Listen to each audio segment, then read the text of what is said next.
Welcome back in my YouTube channel research education and motivation. साथियों, census 2027 जनगणना 2027 महाअभियान में पर्यवेक्षक के कार्य एवं दायित्व जो निर्धारित किए गए हैं वो वर्क रिस्पॉन्सिबिलिटी ऑफ सुपरवाइजर्स। ये देखिए ध्यान से कौन कौन से दायित्व हैं।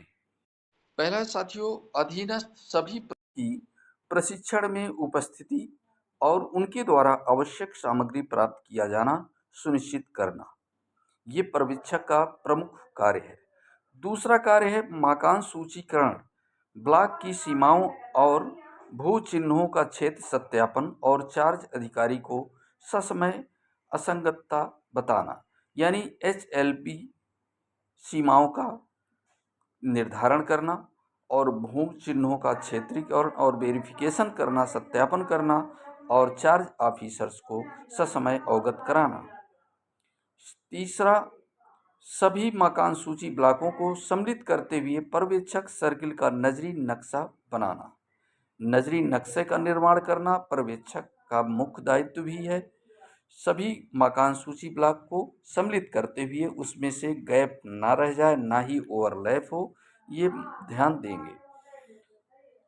पर्यवेक्षक ऐप और क्षेत्र निरीक्षणों द्वारा प्रगणक के आंकड़ों की निगरानी, जांच और पूर्वावलोकन करना, यानी जो ऑब्जर्वर यानी पर्यवेक्षक जो सुपरवाइजर हैं वो प्रगणक इन्यूमरेटर के द्वारा जो आंकड़े दिए गए हैं HLO ऐप के द्वारा उनकी जांच समय समय पर करते रहना और क्षेत्र में विजिट भी करना है, निरीक्षण भी उनके द्वारा किया जाएगा। मकान सूची ब्लॉकों के मध्य अंतराल और परस्पर व्याप्त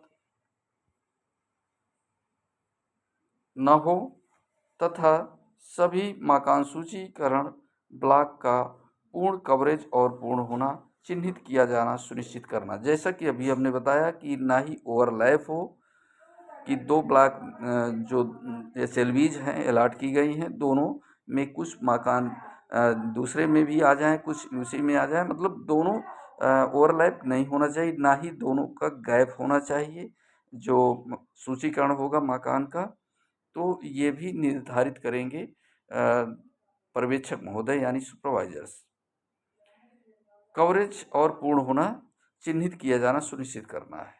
इसके बाद वेब पोर्टल पर ससमय आंकड़ों की प्रविष्टि सुनिश्चित करना।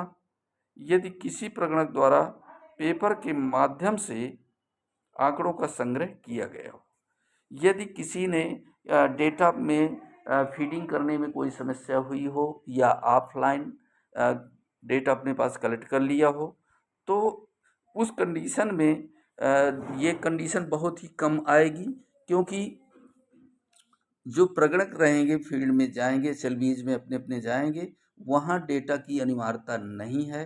5-6 घरों को करेंगे और इसके बाद जैसे भी अपने सर्वर एरिया में आएंगे वहाँ डाटा को सिंक कर लेंगे ताकि उनका डाटा हो जाएगा सुरक्षित।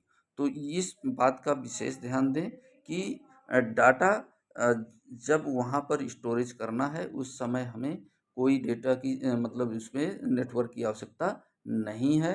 और जब हम सिंक कर देते हैं तो डाटा हमारे जो अधीनस्थ अधिकारी हैं, पर्यवेक्षक हैं, पर्यवेक्षक के बाद आपके 4 सुपरवाइजर हैं, इसके बाद उच्च अधिकारी हैं, तो उनके द्वारा ये डेटा पहुंच जाता है और वहाँ वो एट ए टाइम मतलब चेक कर सकते हैं कि आपने मकान सूचीकरण का कार्य कितना किया है, कितना परसेंट हुआ है।